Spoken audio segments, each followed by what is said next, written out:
Diana stood frozen in the center of the hallway, the sterile scent of antiseptic still clinging to her scrubs. The manager's words echoed like gunshots ricocheting through the walls. "You're fired. We have a policy. This isn't a charity, Diana." The silence that followed wasn't peaceful, it was heavy, suffocating, as if the very air had turned against her. The pulse in her throat throbbed like a war drum. Her hands, still stained with the blood of the man she'd fought to save, clenched at her sides. She wanted to scream. Not out of anger, though she had plenty of that, but out of heartbreak. This was what the system had become. Life-saving compassion was a fireable offense. "You're choosing a rule over a man's life," she whispered, her voice breaking, raw with disbelief. The manager didn't flinch. "I'm choosing the survival of this clinic." "No, you're choosing profit." The manager turned on his heel, leaving her alone in that fluorescent-lit corridor that had once felt like her sanctuary. Now, it was just another institution where decency came second to dollars. Diana slowly gathered her belongings, her stethoscope, her ID badge, her dignity, and walked out. The clinic doors slammed behind her like a verdict. Outside, the sun was too bright, too unbothered by her unraveling. She stepped into the dusty street, numb, directionless, her whole career reduced to a footnote on someone else's ledger. The quiet was almost mocking until the ground started to shake. A low, bone-deep rumble. She stopped in her tracks. The wind kicked up. Dogs began barking from distant porches. A shadow passed overhead. No, two. Helicopters. The kind you saw in war zones or presidential motorcades. Not in sleepy mountain towns. Not for nurses who just got fired for doing their job too well. She squinted into the sky as they descended, rotors slicing the air like angry wings, wind ripping through her clothes, her hair. Dust whirled up around her, blinding and chaotic. Diana backed up instinctively, heart racing, adrenaline surging. What was this? The helicopters landed on the field beside her home with seismic force. Her instincts screamed run, but her feet stayed rooted. From the chaos emerged men in black suits, 6 of them, maybe 7. Not local, not small time. They moved with precision, formation, purpose. And at the center of them, her breath caught. It was him, the man from the clinic, no longer bleeding and broken. Now standing tall, composed, every inch of him radiating power. His suit was perfectly tailored, his gait unhurried, his presence unmistakable. It hit her like a wave crashing against a cliff. He wasn't just some lost hiker. He was someone important, someone dangerous to ignore. Her heartbeat thundered in her ears. He stopped a few feet away, eyes locking onto hers. "You saved my life," he said. His voice was calm, but beneath it was something sharp, intent. "And today, I'm going to return the favor." Diana didn't move, didn't speak.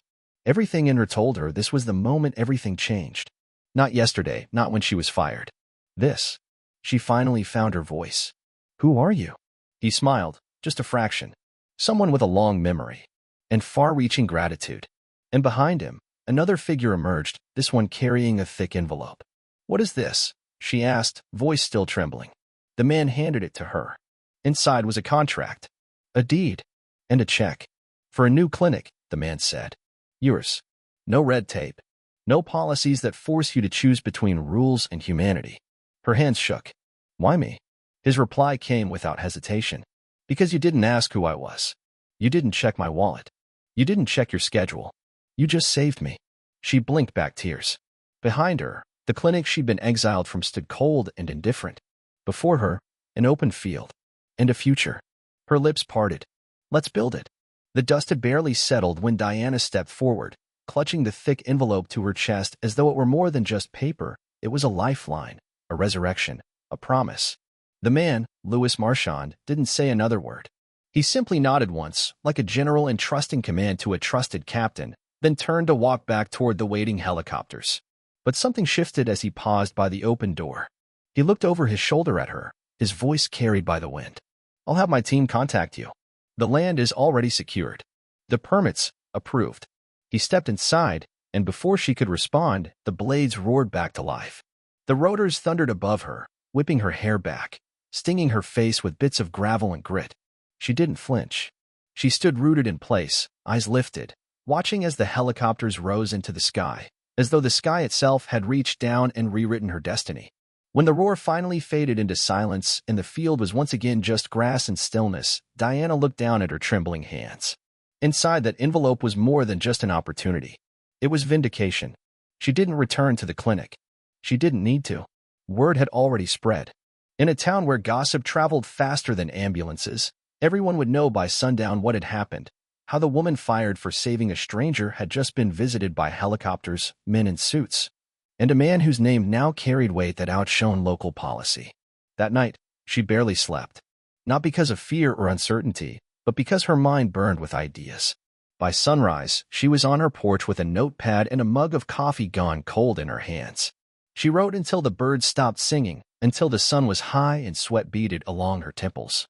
Floor plans, patient flow, mobile units, emergency access, a waiting room with warm light, a garden, therapy rooms for trauma survivors, affordable medications, community volunteers, a walk-in policy for the undocumented, uninsured, or unseen.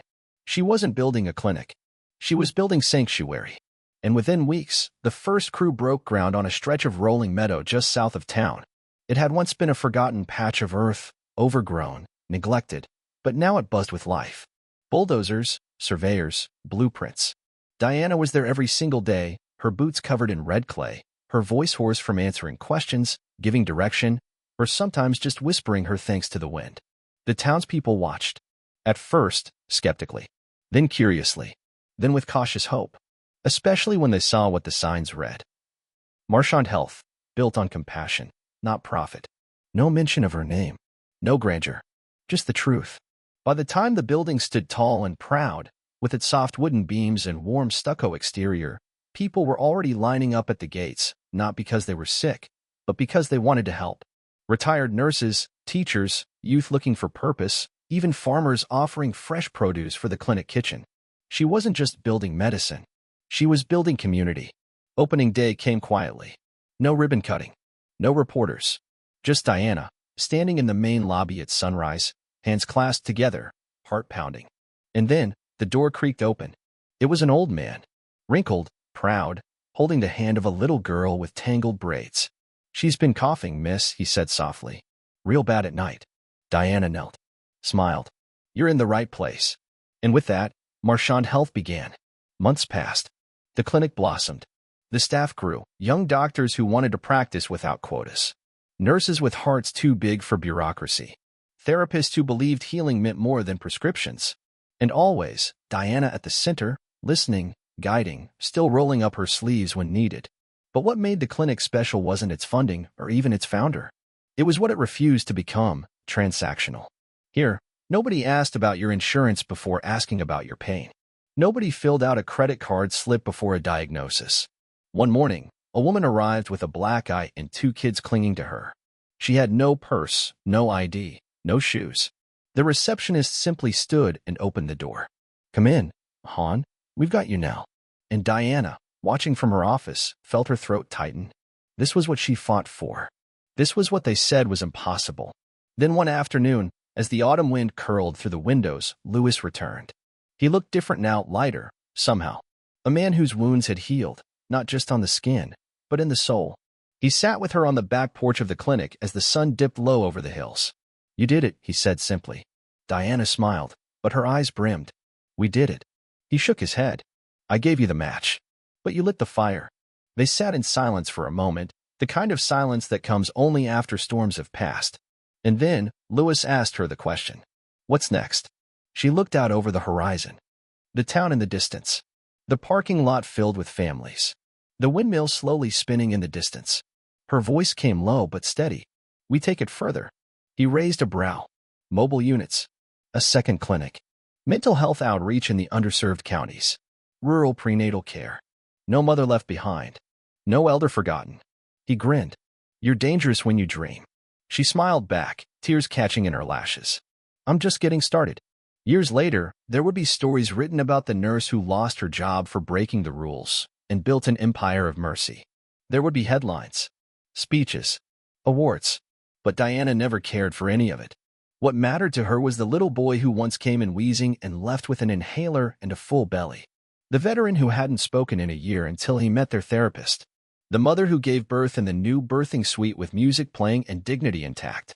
And every evening, when she walked the quiet halls of the clinic after hours, she would pause at the photo on the wall. It was the original team, Mud-streaked, sunburned, exhausted, standing in front of the half-finished building, laughing like children. And next to it, a simple plaque. To those who chose compassion over convenience, this place is for you. Diana would smile. Because long ago, on a dusty afternoon when everything had fallen apart, she had chosen to do the right thing, and in doing so, had changed everything.